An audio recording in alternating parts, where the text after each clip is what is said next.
Good morning, good afternoon, or good night, and welcome to Command Power, the show in which we discuss all things Magic the Gathering with a focus on Commander. And today we have another episode in our Spoiler Spotlight series in which I talk about, well, spoilers and tell you what my thoughts are on them. But before that, just a quick reminder to click subscribe if you enjoy my videos. We're well on our way to 1 million subscribers and your support means everything to me. And today we're going to be talking about Grist, Voracious Larva. For 1 green, it's a 1/2 legendary creature, insect with death touch, and whenever Grist, Voracious Larva or another creature enters the battlefield under your control, if it entered from your graveyard or you cast it from your graveyard, you may pay green. If you do, exile Grist, then return it to the battlefield transformed under its owner's control. On the other side is Grist the Plague Swarm, a legendary planeswalker Grist with 3 starting loyalty and +1. Create a 1/1 black and green insect creature token, then mill 2 cards. Put a death touch counter on the token if a black card was milled this way. -2, destroy target artifact or enchantment, and -6 for each creature card in your graveyard. Create a token that's a copy of it, except it's a 1/1 black and green insect. So this is obviously an incredibly splashy effect on both sides. For starters, a 1/2 death touch for 1 green mana is already incredibly annoying, and the transform cost is very easy to achieve in Commander. We'll mention a couple of decks where it's going to be pretty good later on, but let's look at the flip side. So for starters, you're getting a +1 where you're getting an insect that might have a death touch counter on it, and you definitely want to be playing this in a deck that cares about the graveyard because you're going to be milling 2 cards. Not only that, but the -2 is incredibly good as well because you're going to get to deal with an artifact or enchantment, which is always something good to have in Commander, particularly if it's repeatable as with this effect. Although of course, if you -2 immediately, unless you have a way to proliferate, you're not going to be able to do it again the next turn. But the -6 is where it gets really interesting because creating a token copy of every creature in your graveyard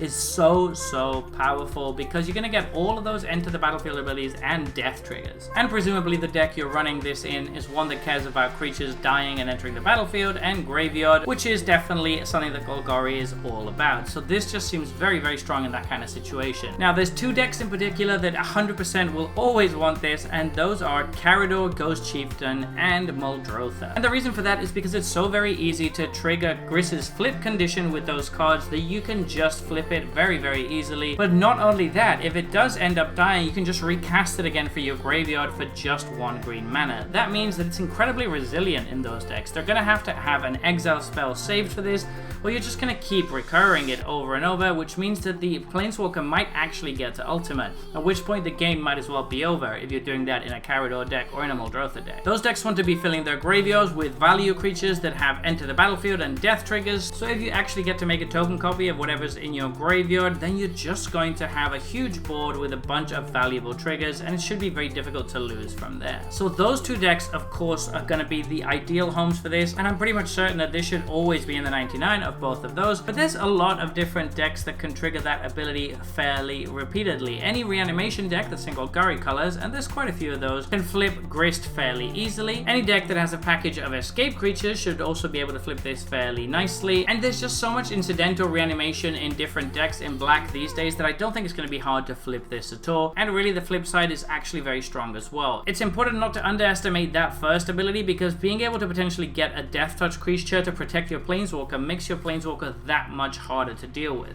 And since you're in black, even if you're outside of Carador and Muldrotha, reanimating this shouldn't be that difficult once it hits the graveyard, particularly since it only costs 1 mana. So yeah, there's a ton of stuff to like about this card. It's absolutely packed with abilities and it should be very strong in the format. I think coming down for 1 mana is absolutely insane, and there are even nuts scenarios where you could get this to flip on turn 3 or something, which is just incredibly powerful. So yep, look forward to playing a lot against this card, and I expect it to hold a very high price tag because it's going to be really powerful in the decks that want it.